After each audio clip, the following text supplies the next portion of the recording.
Delta news మిత్రులకు స్వాగతం. కొల్లిపరలో ఎంతో ప్రతిష్టాత్మకంగా నిర్వహించే గంగానమ్మ కొలుపులు తొలి ఘట్టం ప్రారంభమైంది.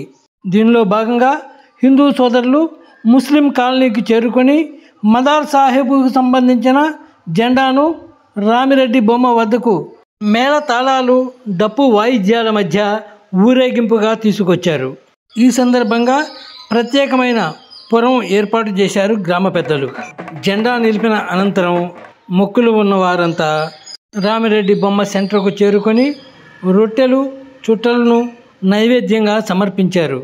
ఫ్రెండ్స్, ఇప్పుడు ఈ కొలుపులకు సంబంధించిన ఘట్టాలను మన వీడియో ద్వారా వీక్షించండి. ఫ్రెండ్స్, ఇప్పటి వరకు మీరు మా ఛానల్ను సబ్స్క్రైబ్ చేసి ఉండకపోతే లేటెస్ట్ అప్డేట్స్ను తెలుసుకునేందుకు వెంటనే మా ఛానల్ను సబ్స్క్రైబ్ చేసుకొని వీడియో నచ్చితే లైక్ చేయండి.